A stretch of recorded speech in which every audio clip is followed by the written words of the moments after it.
ஒருத்தன் வர்றான், ராமகிருஷ்ண பரமஹம்சர்கிட்ட வர்றான். அவன் என்ன சொல்கிறான், சாமி நீங்கள் கடவுளை பார்த்துருக்கீங்களான்னு கேட்குறான். பார்த்துருக்கேனே. பார்த்துருக்கீங்க? பார்த்துருக்கேன். அப்போ எனக்கு காட்டுங்களேன். அப்போ எனக்கு இந்த கேள்வி சரியாக இருக்குல்லங்க. நீ பார்த்துருக்கேன்னா எனக்கு காட்டலாம்ல, அப்படி தானே கேட்க தோணும். லாஜிக்காக பார்த்தா அப்படி தானங்க வரும். நீ பார்த்துருக்கில்ல, எனக்கு காட்டேன்னா. அதுக்கு பரமஹம்சர் பார்க்குறவங்க அந்தாண்ட உட்கார்ந்தவங்களாம் என்ன நினச்சாங்களாம், பரமஹம்சர் அவர்கிட்ட மாட்டிக்கிட்டாரு, இதுக்கு எப்படி பதில் சொல்ல போகிறாரு அப்படின்னுட்டு நினச்சாங்களாம். பரமஹம்சர் சொல்கிறார், நீங்கள் யாருங்கன்னு கேட்டார். நான் டாக்டர்.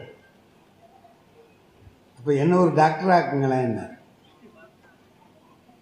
அது எப்படி ஆக்க முடியும்? ஏன் நீங்கள் டாக்டர் தானே, என்ன ஒரு டாக்டர் ஆக்குங்க. நீங்கள் எம்பிபிஎஸ்.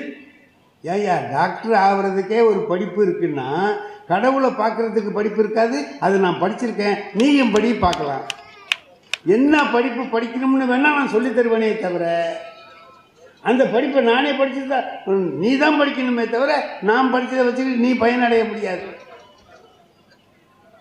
கடவுளுங்கிறது நாம நம்முடைய அனுபவத்தில் பார்க்கறது தானே.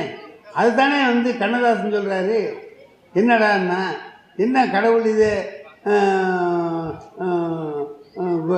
கொடுக்கறது எதுக்கு? நான் கொடுத்து போகிறதா தெரியும்.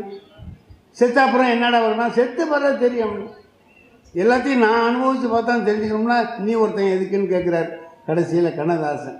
அதுக்கு கடவுள் சொல்கிறார், இங்கே வான்னு கிட்ட கூப்பிட்டு, அனுபவம் என்பதே நான் தானேங்கிறது.